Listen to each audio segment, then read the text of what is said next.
Amados irmãos, a paz do Senhor, que é o pastor Hélio Ornelas, pastor da Igreja Metodista Pentecostal, no Morro da Carolina, no Jacatiramanduca de Caxias, na congregação Jardim Santa Marta, Belfor Roxo, na congregação Nova Campinas, Duque de Caxias, para ministrar mais uma aula da Escola Dominical, a última desse primeiro trimestre do ano de 2023, lições bíblicas da Casa Publicadora dessa Assembleia de Deus, CPAD, classe de adultos. Durante esse trimestre nós estudamos Aviva a Tua Obra, o chamado das Escrituras ao quebrantamento e ao poder de Deus. Vamos terminar com a lição Aviva, ó Senhor, a Tua Obra. Texto áureo: Ouvi, Senhor, a Tua palavra e temi. Aviva, ó Senhor, a Tua obra no meio dos anos. No meio dos anos, a notifica. Na ira, lembra-te da misericórdia. Abacuque, capítulo 3, versículo 2. É vontade de Deus avivar a sua obra nestes últimos dias, até que o Senhor Jesus volte. Abacuque 3, do 1 ao 2, 16 ao 19. Oração do profeta Abacuque sobre a forma de canto. Ouvi, Senhor, a Tua palavra e temi. Aviva, ó Senhor, a Tua obra no meio dos anos a notifica. Na ira, lembra-te da misericórdia. Ouvindo eu, o meu ventre se comoveu. A sua voz tremeram os meus lábios, entrou a podridão nos meus ossos, e estremeci dentro de mim. Descanse eu no dia da angústia, quando ele vier contra o povo que nos destruirá. Porquanto, ainda que a figueira não floresça, nem haja fruto na vide, produto da oliveira minta, e os campos não produzam mantimento, as ovelhas da malhada não sejam arrebatadas, e nos currais não haja vacas, todavia eu me alegrarei no Senhor, exultarei no Deus da minha salvação. Jeová, o Senhor, é a minha força, e fará os meus pés como os das servas, e me fará andar sobre as muitas alturas. Então vamos aqui para a nossa introdução, que diz: encerraremos este trimestre com um clássico texto do profeta Abacuque. Nele o avivamento indispensável à Igreja do Senhor Jesus está revelado. O clamor do profeta por um avivamento para seu povo deve ser o clamor da Igreja nesses últimos dias. Nunca houve uma necessidade tão premente de a Igreja visível ser poderosamente avivada por Deus. As forças do mal tentarão pará-la, mas não prevalecerão, porque Jesus é o dono da Igreja. Estudamos na lição número 1 que os avivamentos vêm muitas vezes diante de crises. E se é necessário um avivamento é porque houve um esfriamento espiritual. Estudamos nesse trimestre, aprendemos que o Espírito Santo já foi derramado sobre toda a carne no dia de Pentecostes. E agora é necessário buscar para recebê-lo. Se o povo para de buscar, o povo negligencia a doutrina do batismo no Espírito Santo, é a doutrina dos dons espirituais, ou passa, como vimos durante esse trimestre, às vezes até não crer mais nessa doutrina, como existem os cessacionistas. Então, menos busca, menos poder, menos manifestações do poder de Deus e menos avivamento. E como estudamos na lição passada, ainda temos a questão do fruto do Espírito, que é essencial. Então, estamos diante de um quadro que é necessário um avivamento. Sabemos que Jesus está voltando para arrebatar a sua igreja e que é necessário que busquemos cada vez mais fervorosamente o Senhor. Eis que vamos estudar nesta última lição deste trimestre.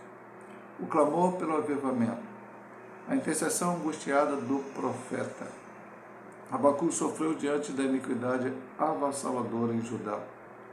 Como mensageiro de Deus, o que podia fazer era clamar ao Senhor de todo o coração. Além disso, o que mais angustiava o profeta era o fato de perceber que Deus aparentemente não havia agido prontamente contra a corrupção espiritual e moral do seu povo. O profeta clamou a Deus, indagando-lhe o porquê de não haver resposta ao seu clamor diante da violência, da iniquidade, da destruição, da contenda e todo litígio que via diante dos seus olhos, como está do 2 ao 4, o texto que vamos ler agora, já que esse é o estudo bíblico e precisamos entender. Estamos estudando, inclusive, o profeta Abacuque, né, essa sua profecia.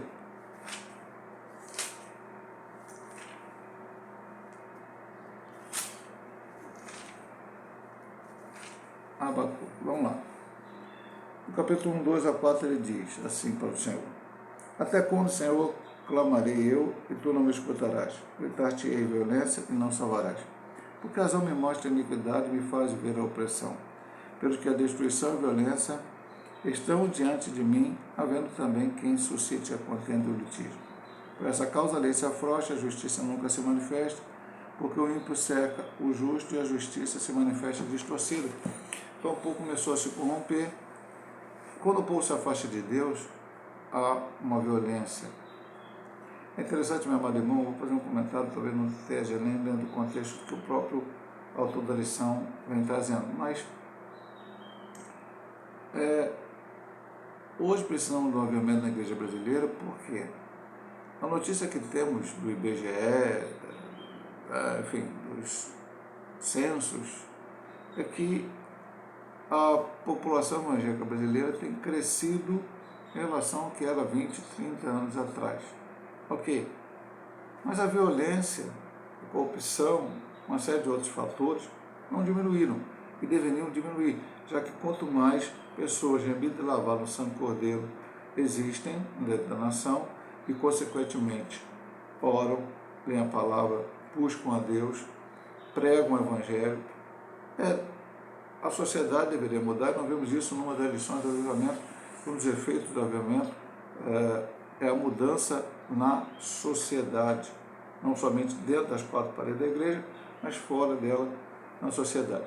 Então nós estamos vendo isso acontecer em Judá. Abacuque estava preocupado, muita violência, muita coisa acontecendo, e ele clamava, e aparentemente, sempre aparentemente, o Senhor parece que não estava preocupado com isso. Não, o Senhor sempre está preocupado, nós vamos ver aqui na sequência. Aparentemente, a indiferença de Deus, sempre aparentemente.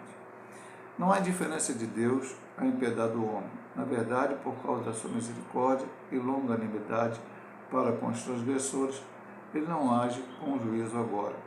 Por isso Deus enviou Jesus com uma mensagem de amor para salvar o homem. Mas infelizmente a maioria dá as costas para Deus. Entretanto, haverá um dia em que ele responderá a todos os que desprezam a sua palavra. Conforme está escrito, os ímpios serão lançados no inferno, e todas as gentes que se esquecem de Deus. Então há um momento em que todos vão comparecer diante do Senhor.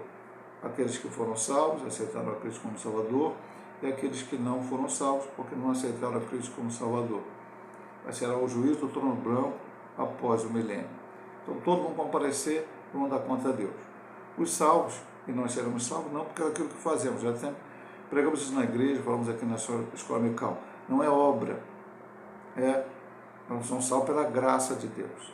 As obras seguem o crente, então ele canta, ele louva, ele evangeliza, ele lê a palavra, tudo que nós fazemos é porque somos salvos, somos gratos a Deus. Então vamos ser julgados ali. Aceitou a Cristo como Salvador, vai para a Nova Jerusalém, não aceitou, vai para o lago de fogo, enxofre.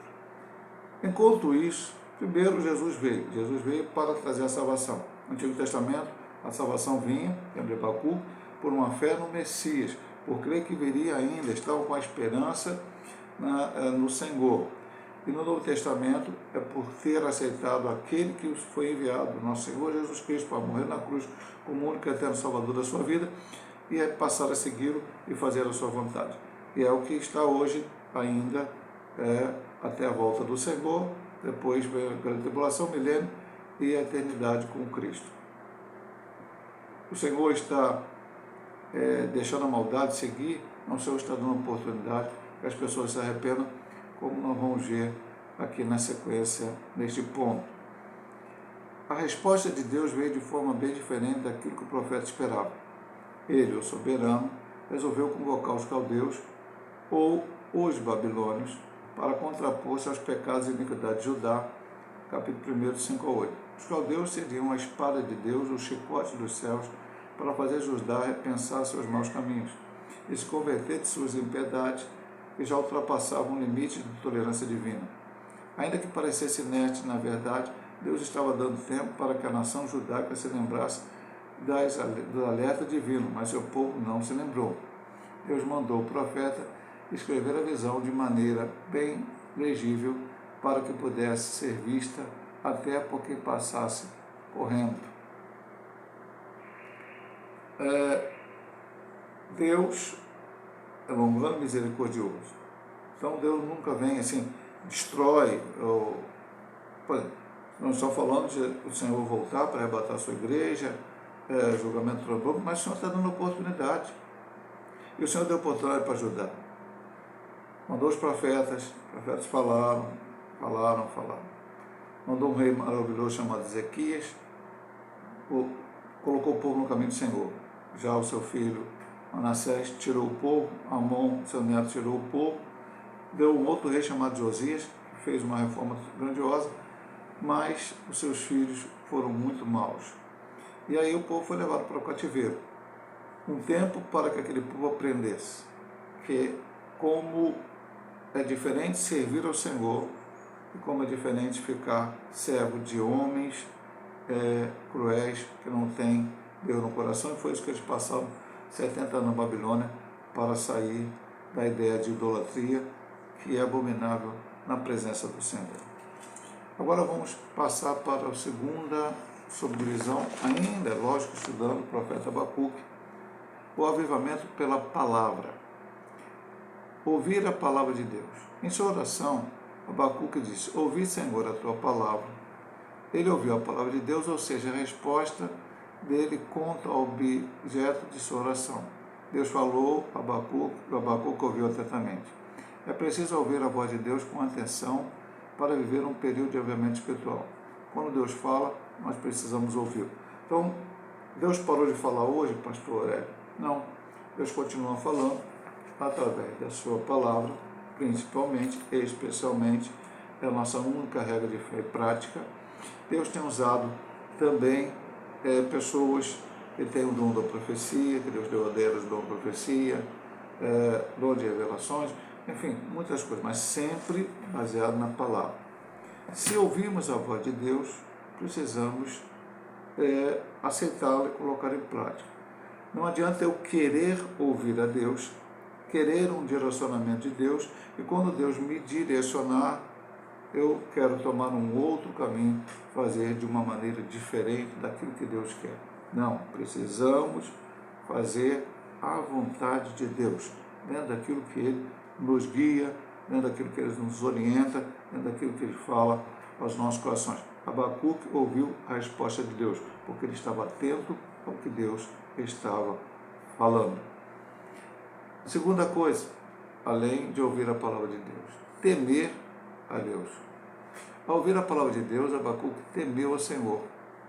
Capítulo 3, versículo 2. É preciso ouvir a Deus e temê-lo. Não pode haver avivamento sem temor ao Senhor. O temor do Senhor é o princípio de sabedoria, bom entendimento. Tem todos que lhe obedecem ao seu louvor, permanece para sempre. Salmo 111, versículo 10. Precisamos ressaltar, porém, que o temor ao Senhor nada tem a ver com medo, pavor ou terror. A expressão remeterá a reverência a Deus. Em todas as esferas da vida, um sentimento de profundo respeito diante do Criador. Logo, ter um estilo de vida que reverencia o Senhor é o princípio da sabedoria do crente. Porque temos que viver uma vida de acordo com a vontade do Senhor.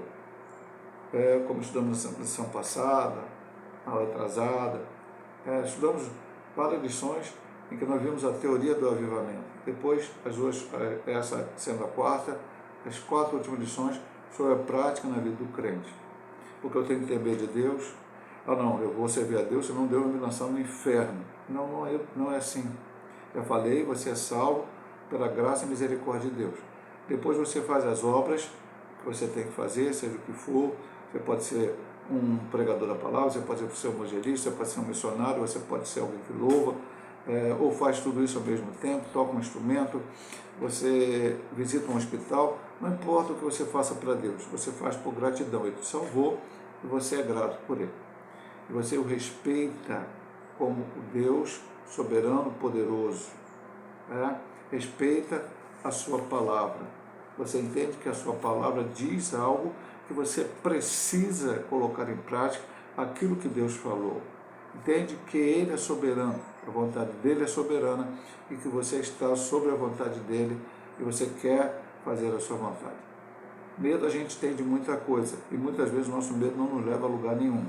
Mas precisamos ter o respeito, a reverência ao Deus vivo e verdadeiro. Vamos continuar aqui. O clamor pelo avivamento. Abacuque roga a Deus que avive a sua obra.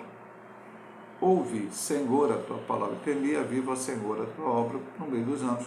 No meio dos anos, notifica. Na ira, lembra-te da misericórdia. Depois que o profeta entendeu que o juízo de Deus seria inevitável ao povo obediente, ouviu sua palavra ao temor e clamou a Deus pelo avivamento espiritual de Judá. O profeta fez 3 pedidos a Deus em favor da restauração espiritual do seu povo. Ele pediu o avivamento da sua obra, pediu para que Deus notificasse a sua obra e pediu para que Deus lembrasse da misericórdia na sua ira. Finalmente, o profeta Abacuque demonstra um sentimento de muita esperança, fé e otimismo. É quando ele fala ao final, ainda que a figueira não floresça, que não haja fruto na vide, que os animais se percam, eu ainda confiarei, a minha confiança estará somente no Senhor. Vamos pensar aqui alguma coisa sobre o clamor pelo avivamento. Deus tinha falado que ia punir o povo através dos caldeus, ou babilônios. Então parece que aí, quando Deus vai punir, acabou resolvendo o problema. Não, mas aí ele clama pelo avivamento, para que aquele povo despertasse, para que aquele povo pudesse voltar à presença do Senhor. Pastor, esse avivamento aconteceu? De certa forma, vamos entender que sim, porque aquele povo foi para o cativeiro, lá passou 70 anos, longe de Jerusalém, longe do templo. Depois, quando voltaram, tiveram que reconstruir a cidade, o templo, refazer-se como nação, porque Deus estava preparando aquele povo para a vinda do Messias. E aquele povo, quando voltou de lá, não mais buscou a outros deuses. Esse era o grande problema que levou Judá ao cativeiro, a idolatria. E foi corrigido por esses momentos. Lá no cativeiro foram criadas as sinagogas, e depois, quando se colocou-se em prática ainda na volta do povo, quando voltaram para a terra prometida. Ou seja, eles se reuniam, como estava no templo, na época das festas, eles iam uma vez no ano para festas, ou algumas outras vezes mais, mas na sinagoga, todo sábado, eles se reuniam para aprender a palavra. A liderança, os sacerdotes ensinavam a Bíblia. Então eles voltaram, eles tiveram o desejo de aprender a palavra de Deus. Continuaram errando, porque todos nós somos pecadores, erramos, mas aquele povo realmente começou a buscar Deus de uma forma diferente que até então tinha buscado. Houve avivamentos anteriores, no tempo de Ezequias voltaram-se para a palavra, no tempo de Josias voltaram, mas dependia de uma pessoa ali comandando aquela situação. E depois eles voltavam piores para a questão da idolatria. Depois do cativeiro, não mais o fizeram. Agora vamos ver o terceiro e último ponto desta lição e do nosso primeiro trimestre do ano 2023. O clamor pela misericórdia de Deus. Além de clamar por avivamento, Abacuque clamou pela misericórdia do Senhor diante das terríveis consequências do juízo divino sobre a nação impenitente. Era uma questão de vida ou de morte. Por isso ele suplicou, na ira, lembra-te da misericórdia. O profeta sabia que diante da decadência espiritual e moral do povo, se Deus não tivesse misericórdia, todo esse povo pereceria ante o peso da mão do Senhor sobre suas maldades. Sempre temos que orar pela misericórdia. Estamos vendo agora, já estão falando de avivamento para o século XXI, estão falando de avivamento para a igreja de hoje. Temos visto muitas coisas neste mundo terríveis. Como foi falado na lição passada, temos aí governos aceitando casamento entre pessoas do mesmo sexo, ideologia de gênero, temos visto eutanásia, aborto, uma série de outras coisas. Temos visto a depravação moral na televisão, na internet, nas redes sociais. Tudo o que a Bíblia diz que está certo, as pessoas hoje, a maioria delas, consideram ultrapassado e errado. E, infelizmente, às vezes até pastores e igrejas. E tudo que a Bíblia diz que está errado, que não se deve fazer, as pessoas estão considerando como algo que eles não só querem fazer, precisam fazer, devem fazer. Então, houve uma inversão de valores que está vivendo esse aqui. Mas ainda temos que pedir a misericórdia do Senhor. Porque se ali o julgamento foi 70 anos de cativeiro na Babilônia, hoje o que estamos perto de acontecer é uma grande tribulação, onde o povo irá sofrer tremendamente. Então temos que pedir misericórdia para Deus, para despertar a sua igreja, avivar a sua obra, para que a palavra seja pregada, que a palavra seja levada ao máximo lugares possíveis e que o povo seja transformado. Voltamos a falar o que falamos no ponto 1 lá na introdução. É necessário que a igreja cresça e que ela faça diferença no mundo, que as coisas mudem, que melhorem, não que a igreja apenas cresça e dizer, a igreja cresceu 1000%, 2000%, 50.000%. Não estamos preocupados com isso. Estamos preocupados que a igreja cresça, mas que ela faça diferença no mundo. A igreja cresça e a violência diminua. A igreja cresça e a corrupção diminua. A igreja cresça e todas essas coisas terríveis que estão acontecendo neste mundo possam diminuir. E aí clamamos por um avivamento da parte do Senhor. Deus é misericordioso. O profeta Abacuque sabia que Deus ouve as orações de pessoas que pecam, mas que se arrependem sinceramente de seus pecados e buscam a face do Senhor. Deus é misericordioso. A Bíblia relata o episódio de Davi, que preferiu cair nas mãos de Deus por causa das suas misericórdias. Caiu, pois, nas mãos do Senhor, porque são muitíssimas as suas misericórdias, mas que eu não caia nas mãos dos homens. A maior percepção a respeito do caráter misericordioso de Deus teve o profeta Jeremias, quando declarou: as misericórdias do Senhor são a causa de não sermos consumidos, porque a sua misericórdia não tem fim. Lamentação 3:22. Então, voltando ainda, dentro do ponto anterior, ele clamou por misericórdia, porque ele sabia que Deus é misericordioso.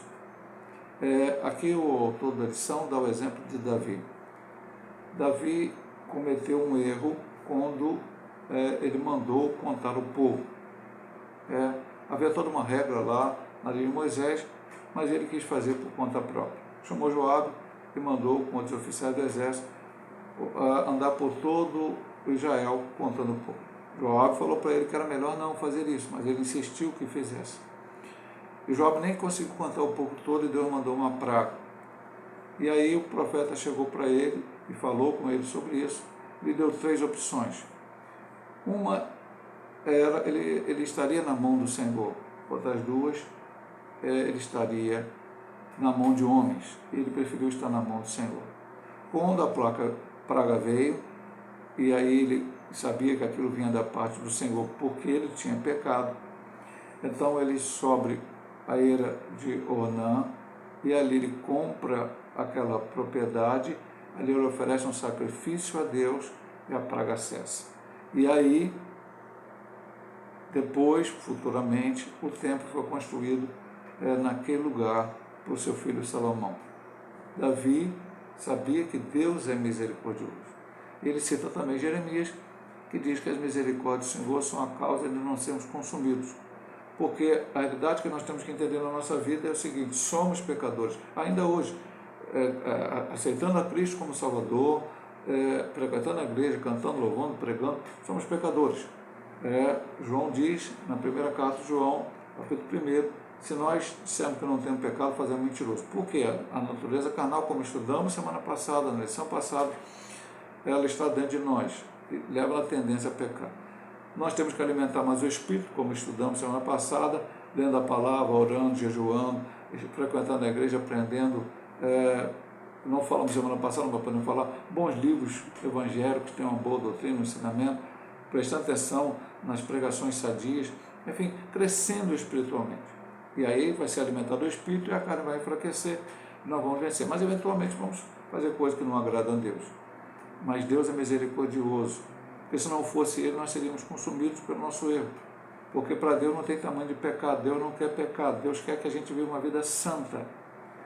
Se dependesse somente da justiça de Deus, todos os homens já teriam sido consumidos, independente do pecado que eles cometessem. Mas Deus é misericordioso. Ele ora para nós com olhar de misericórdia. E aqui, como ele disse no ponto anterior, quando alguém ora, alguém peca, se arrepende, ora a Deus e pede misericórdia dele, ele vê a sinceridade do seu coração, ele aceita a sua intercessão, a sua oração. E vamos agora para a última subdivisão do último ponto desse trimestre. Clamemos a Deus. Atualmente podemos afirmar que a depravação moral no mundo se tornou endêmica. Em grande parte não há mais o menor sentimento de vergonha e pudor. A iniquidade não é apenas praticada individualmente ou por grupo, mas está institucionalizada com apoio legal. Há poucos anos, governos culturalmente autoritários incluíram na sua agenda a instituição do aborto, do falso casamento gay, da ideologia de gênero, e ainda mais há igrejas que, dizendo que cristãos, aprovam essas abominações. A pretexto de serem igrejas inclusivas, aceita a depravação moral como norma, a realidade posta, alegando que Deus é amor e por isso não exclui ninguém. A Bíblia, porém, diz: segui a paz com todos e a santificação, sem a qual ninguém verá o Senhor. Certamente o juízo de Deus não tardará. Portanto, devemos fazer a mesma oração do profeta Abacuque na ira, lembra-te da misericórdia. Comentamos desde o início desse ponto sobre essa questão, já falamos um pouco sobre essa institucionalização das coisas erradas. Eu vi há um tempo na televisão, acho que até antes da pandemia, uma discussão, Ministério Público, não me lembro direito, tinha até um juiz do Supremo Tribunal, pessoas conversando, falando, discutindo a possibilidade do aborto no Brasil. E nessa discussão, passou-se ao vivo, toda ela talvez, mas eu vi só uma parte. Então as pessoas podiam chegar lá, se inscreverem, me parece, e opinarem. E apareceu uma pessoa, não vou dizer de qual denominação evangélica uma pessoa evangélica, nem a igreja neopentecostal, nada disso, seria uma igreja teoricamente séria, e chegou lá defendendo o aborto, citando a Bíblia, dizendo que a Bíblia também defende o aborto. Então, meu amado irmão, aí eu me pergunto, a Bíblia defende o aborto? Não. A Bíblia não defende o aborto. Eu sempre conto, eu falei até domingo passado na igreja de Nova Campinas, ministrando a aula da escola dominical, que uma certa vez um professor, eu fiz um trabalho sobre o aborto no seminário, e junto com meus amigos, meus colegas lá do seminário, eu li um livro e tinha esse exemplo e outros exemplos, mas esse que eu vou contar para os irmãos. O professor chegou com a classe e falou: olha, o pai era sifilítico, a mãe tuberculosa, o primeiro filho nasceu sifilítico, o segundo tuberculoso, o terceiro morreu, o quarto, sei lá, e ela está grávida do quinto, deve abortar ou não? Metade da classe falou que deveria abortar, e metade da classe disse que não, e aí o professor disse: aqueles que falaram que deveria abortar, acabaram de abortar Ludwig van Beethoven. Então, Ludwig van Beethoven, um dos maiores compositores que essa terra já viu, compositores, tocando aqueles instrumentos, aquela coisa toda, era de uma família assim. E depois que ele ficou cego, que ele fez as melhores composições dele, ele ficou cego por causa da sequela desse problema da sua família. Então, hoje, se institucionalizou o aborto, a eutanásia, a ideologia de gênero. Aqui ele fala de igreja inclusiva. Eu vi um debate de uma pessoa que era homossexual, vivia na vida homossexual.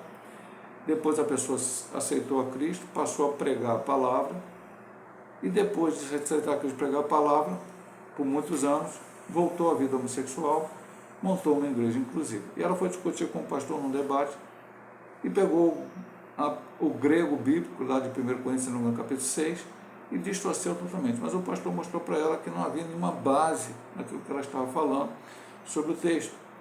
Porque quando o texto lá de 1 Coríntios 6 fala contra o homossexualismo, ela quis dizer que falava só sobre o homossexualismo se fosse ritualista de uma religião falsa. Aí sim Deus condena. Agora, se for homossexualismo sem nada religioso, isso não existe. E o pastor mostrou para ela, por A mais B, dentro da Bíblia, dentro do grego, dentro da palavra. Mas as pessoas continuam pregando a mesma coisa, falando a mesma coisa. Pastor, o problema é esse? Não, o problema são vários. Mas temos que orar. Deus é misericordioso para salvar todas as pessoas que hoje estão negando o que diz essa palavra. Inclusive, tenho orado também pela igreja, para que a igreja desperte. O avivamento é isto, para que a gente volte ao Evangelho simples. Jesus Cristo salva, cura, liberta, batiza com o Espírito Santo, brevemente voltará para arrebatar a sua igreja. Hoje se prega psicologia, autoajuda, filosofia e vai por fora, mas não se prega a verdade. Pouco se fala da volta de Jesus, mas ele está voltando para arrebatar a sua igreja. E quando ele voltar, depois dele voltar, virá a grande tribulação, depois virá o milênio e o juízo do trono branco, e nós temos que estar preparados para isso. É tempo do fim, é tempo de clamar por um avivamento. Conclusão. Assim como Abacuque orou a Deus, clamando por um avivamento da sua obra, devemos também clamar ao Senhor por um avivamento genuíno e poderoso nas igrejas locais. A situação espiritual e moral do mundo está semelhante ou até mesmo pior que nos tempos do profeta. Devemos clamar pela misericórdia de Deus, pelos que estão se apostatando da fé e muitas igrejas aprovando todas as abominações contra Deus. Clamemos solenemente: aviva, Senhor, a tua obra. Eu creio no avivamento, falo disso há muitos anos. Recentemente, vendo um podcast no YouTube com um pastor, também não vou falar o nome dele, ele disse o seguinte: o pessoal falou, vai ter um avivamento? Ele falou, não sei de onde esse pessoal tira a questão de avivamento. Jesus disse isso, Jesus disse aquilo, citou alguns textos bíblicos, e dizendo que não, que na verdade a igreja vai praticamente apostatar da fé. Ele até citava nesse podcast que a Europa já foi cristã, os demais, os Estados Unidos, que foram evangelizados pela Europa, já está se materializando, largando a palavra, e que isso vai chegar no Brasil daqui a alguns anos. Vamos estar vivendo a situação que a Europa está vivendo hoje, já há algum tempo, que os Estados Unidos estão vivendo hoje. Eu posso até acreditar que a tendência na lógica humana é que isso aconteça. Talvez o que aconteceu na Europa e o que aconteceu nos Estados Unidos agora está acontecendo é que não houveram pessoas que buscaram a Deus pelo avivamento. Recentemente houve um avivamento em Asbury, vários dias de culto seguido, parece que para outras igrejas, tem notícia em outros lugares. É necessário que a gente clame a Deus verdadeiramente. E todas essas ações, abandone o pecado, confesse o pecado, largue o pecado, busque a Deus, volte para a sua palavra, tenha uma vida de oração. E é essa a mensagem desse trimestre para os nossos corações. Que Deus possa nos abençoar, e se Deus assim nos permitir, semana que vem estaremos ministrando mais uma aula, a primeira do segundo trimestre do ano 2023, estaremos estudando um trimestre inteiro sobre a família. Que Deus abençoe em nome de Jesus.